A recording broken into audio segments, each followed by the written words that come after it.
Hi అండి, అందరు ఎలా ఉన్నారు? బాగున్నారా అండి? నేను ఇప్పుడు దొండకాయ ఫ్రై చేస్తున్నానండి. దొండకాయలు కట్ చేసుకున్నాను. అట్లా ఉల్లిపాయ, పచ్చిమిర్చి, అట్లాగే ఎండుమిర్చి, వెల్లుల్లిపాయలు, పల్లీలు, జీలకర్ర అండి. ముందుగా ఆయిల్లో వీటినన్నిటిని వేసేసుకుందాం.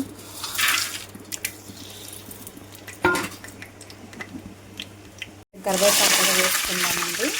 ఉల్లిపాయ, పచ్చిమిర్చి కూడా వేసుకోవాలి ఆయిల్లో.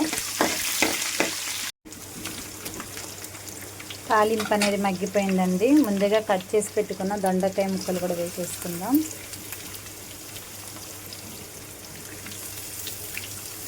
దొండకాయ ముక్కల్ని కూడా కాసేపు నూనెలో మగ్గిద్దామండి. ఈ మగ్గడానికి కొంచెం టైం అనేది తీసుకుంటుంది. మూత అనేది పెట్టేసుకుందాం.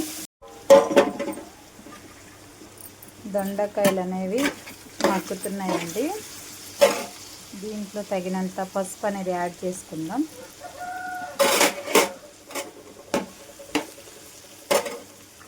అలాగే సాల్ట్ కూడా యాడ్ చేసుకోవాలి.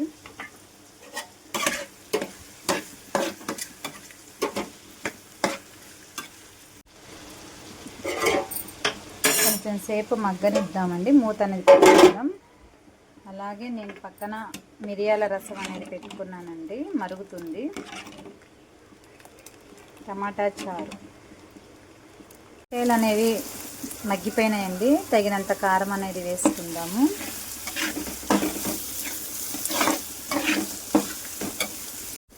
కొంచెం తగినంత కొబ్బరి పొడి కూడా యాడ్ చేసుకోండి. కర్రీ అనేది చాలా చాలా టేస్టీగా ఉంటుంది. ఓకే ఫ్రెండ్స్, మీకు ఈ కర్రీ అనేది నచ్చినట్టయితే లైక్ చేయండి, షేర్ చేయండి, సబ్స్క్రైబ్ చేసుకోండి. ప్రతి ఒక్క సబ్స్క్రైబర్కి చాలా చాలా థ్యాంక్స్ అండి. మమ్మల్ని బాగా ఆదరిస్తున్నారు. మా వీడియోస్ ఒక 10K వరకు రీచ్ అవుతున్నాయి. అలాగే అన్ని వీడియోస్ కూడా రీచ్ అవ్వాలని మనస్ఫూర్తిగా కోరుకుంటున్నానండి. ఓకే ఫ్రెండ్స్, బాయ్ అండి అందరికీ.